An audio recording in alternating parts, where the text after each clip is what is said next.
सभी भाइयों को राम राम। और आप सभी का एक बार फिर स्वागत है वत्स केमिस्ट्री क्लासेस में। हमने अपनी पिछली वीडियो में डिस्कस किया था कि रासायनिक समीकरण को बैलेंस कैसे करते हैं। आज हम कुछ एग्जाम्पल के साथ, जो आप लोग बोर्ड पर देख रहे हैं, इन कुछ एग्जाम्पल के साथ आज हम सीखेंगे कि रासायनिक समीकरण को बैलेंस कैसे करते हैं। मैंने अपनी पिछली वीडियो में बताया था कि रासायनिक समीकरण को बैलेंस करने के लिए 4 पॉइंट की आवश्यकता होती है। Number 1 metal, number 2 non metal, और नंबर 3 हाइड्रोजन, और नंबर 4 पर आता है ऑक्सीजन। सबसे पहले मेटल को बैलेंस करते हैं, फिर नॉन मेटल को बैलेंस करते हैं, फिर हाइड्रोजन को बैलेंस करते हैं, और फिर ऑक्सीजन को बैलेंस करते हैं। जैसा कि आप लोग इन कुछ एग्जाम्पल में देख रहे हैं कि हमारे पास कुछ केमिकल इक्वेशंस हैं जिन्हें हम आज बैलेंस करेंगे। तो सबसे पहला हमारा एग्जाम्पल है first, barium hydroxide hydrogen bromide के साथ अभिक्रिया करके बेरियम ब्रोमाइड और H2O देता है। हमारे पास रिएक्टेंट में हमारे पास है barium hydroxide, hydrogen bromide, barium bromide और H2O, ये हमारे प्रोडक्ट हैं।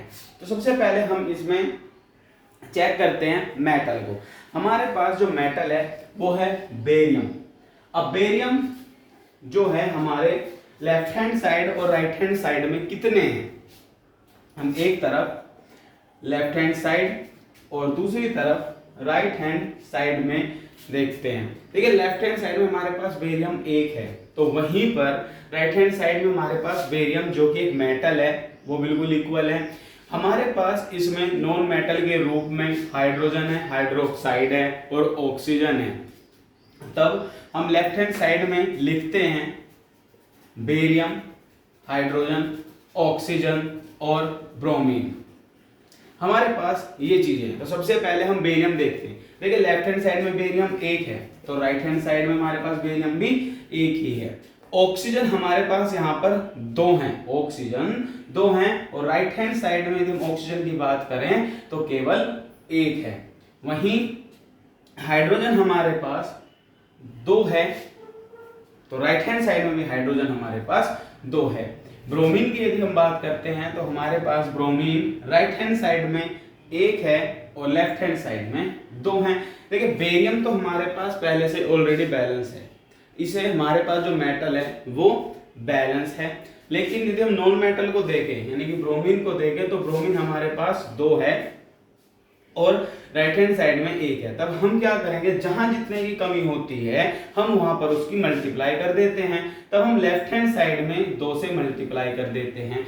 अब हमारे पास जब हम लेफ्ट हैंड साइड में बेरियम में 2 से मल्टीप्लाई करते हैं तो right hand side is equal to left hand side, दोनों बराबर हो जाते हैं। अब जैसे इधर ब्रोमीन की संख्या 2 हो जाती है तो हाइड्रोजन की भी संख्या बढ़ जाती है। देखिए हाइड्रोजन 2 और 2 हाइड्रोजन, तो यहाँ पर होते हैं 4 हाइड्रोजन, लेकिन यहाँ हाइड्रोजन हमारे राइट हैंड साइड में हाइड्रोजन की संख्या केवल 2 है। तब हम इधर भी 2 से ही मल्टीप्लाई कर देंगे। अब हाइड्रोजन की संख्या हमारे पास 4, तो राइट हैंड साइड में भी हाइड्रोजन की संख्या हमारे पास 4 ही है। बेरियम 1 है तो इधर राइट हैंड साइड में हमारे पास बेरियम 1 है। ऑक्सीजन 2 है तो हमारे राइट हैंड साइड में भी ऑक्सीजन 2 ही प्राप्त होते हैं। अर्थात हमारी जो इक्वेशन है वो इक्वल बैलेंस हो जाती है। जैसा कि आप लोगों ने फर्स्ट एग्जांपल में देखा है कि हमने इक्वेशन को बैलेंस किया है लेफ्ट हैंड साइड से और राइट हैंड साइड से, ऐसे ही हमें सभी की सभी इक्वेशन को बैलेंस करनी है। आई होप कि आप लोगों को ये समझ में आया होगा।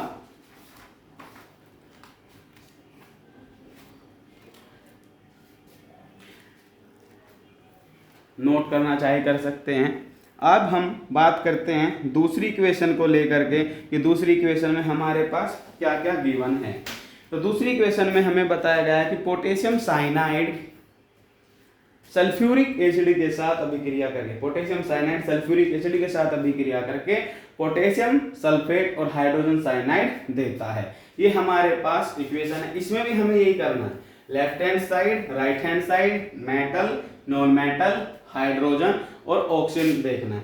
तो हम लिखते हैं लेफ्ट हैंड साइड, एक तरफ लिखते हैं right hand side.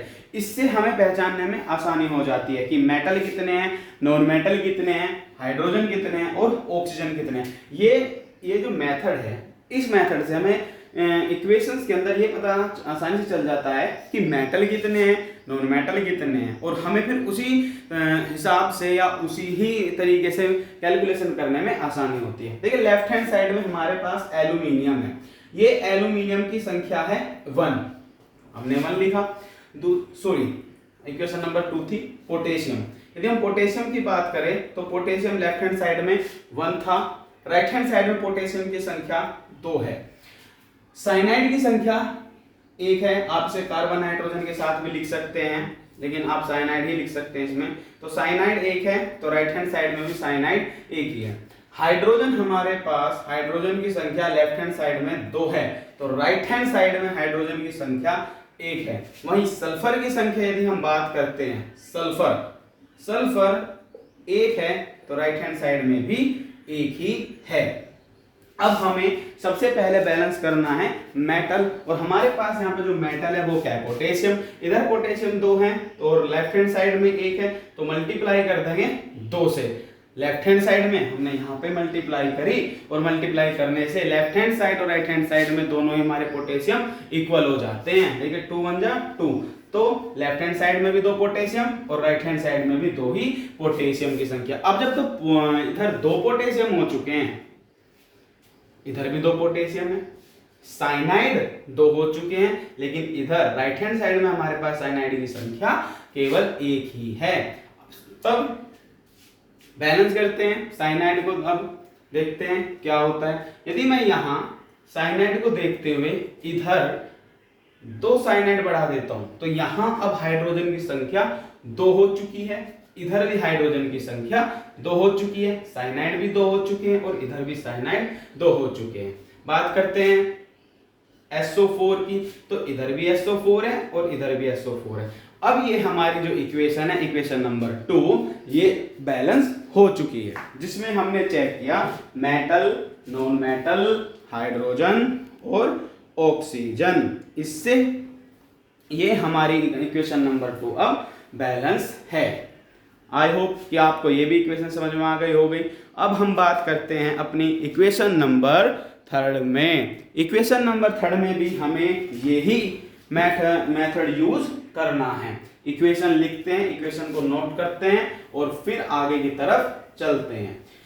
Equation number 3, equation number 3 में हमारे पास मेटल है एल्यूमिनियम। वही मेथड कि हम लेफ्ट हैंड साइड लिखते हैं, राइट हैंड साइड लिखते हैं। लेफ्ट हैंड साइड में हमारे पास मेटल आता है एल्यूमिनियम, राइट हैंड साइड में एल्यूमिनियम की संख्या और राइट हैंड साइड में एल्यूमिनियम की संख्या केवल 1 ही है। हाइड्रोजन की संख्या लेफ्ट हैंड साइड में 1 है और राइट हैंड साइड में 2 है। क्लोरीन की संख्या जो कि नॉन मेटल है वो 1 है, लेकिन यहां पर क्लोरीन की संख्या राइट हैंड साइड में जो कि प्रोडक्ट है, यहां पर क्लोरीन की संख्या 3 है। अब हमें चेक करना है मेटल, नॉन मेटल, हाइड्रोजन और oxygen. First of all metal को चेक करते हैं। मेटल क्या है? एल्यूमिनियम। तो एल्यूमिनियम तो इक्वल है, लेकिन अब नॉन मेटल को देखें तो राइट हैंड साइड में यहां पर क्लोरीन की संख्या 3 है, लेकिन लेफ्ट हैंड साइड में तो केवल 1 है। तब क्या करते हैं, अब हम नॉन मेटल में 3 से मल्टीप्लाई कर देंगे बैलेंस करने के लिए। तब 3 = 3। इस 3 की मल्टीप्लाई हम लेफ्ट हैंड साइड में करने से हमारे पास एल्यूमिनियम की संख्या 3 हो जाती है, इधर भी क्लोरीन की संख्या 3 हो जाती है, तो राइट हैंड साइड और लेफ्ट हैंड साइड इक्वल हो जाते हैं। हाइड्रोजन की संख्या 3 हो गई, लेकिन यहां हाइड्रोजन की संख्या कितनी है? 1। किसमें?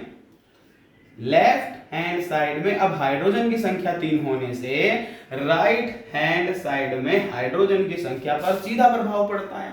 अब क्या करते हैं, जब इधर 3 है तो हम क्या करते हैं, इधर 3 से मल्टीप्लाई कर देंगे। अगर हम 3 से मल्टीप्लाई कर देते हैं तब यहां पर आप देख रहे होंगे कि हाइड्रोजन की संख्या लेफ्ट हैंड साइड में 3 हो चुकी है और राइट हैंड साइड में 6। अब यहाँ पर सबसे बड़ी समस्या आती है कि अब हम इस इक्वेशन को कैसे बैलेंस करते हैं। देखिए अगर हम एल्यूमिनियम की यदि हम बात करें तो एल्यूमिनियम भी बैलेंस है, एल्यूमिनियम की जो संख्या है वहां पर बैलेंस है, लेकिन अब यहाँ पर हाइड्रोजन की संख्या बढ़ चुकी है। और जब हाइड्रोजन की संख्या बढ़ चुकी है अब हमें क्लोरीन की संख्या बढ़ानी पड़ेगी। हाइड्रोक्लोरिक एसिड पर अब हमें 2 से मल्टीप्लाई करनी ही पड़ेगी। जब हम 2 से मल्टीप्लाई करेंगे तब हमारे पास इक्वेशन जो है वो बैलेंस हो जाएगी। देखिए एल्यूमिनियम 1, इधर भी एल्यूमिनियम 1, लेकिन यहाँ क्लोरीन तो 3 है। अब हम क्या करते हैं, यहाँ से 3 को हटाएंगे, अब मल्टीप्लाई करते हैं यहाँ पर डायरेक्ट 6 की। क्या ये हमारी इक्वेशन बैलेंस है? क्या अब हमारी इक्वेशन ये बैलेंस हो चुकी होगी? नहीं, अभी नहीं हुई।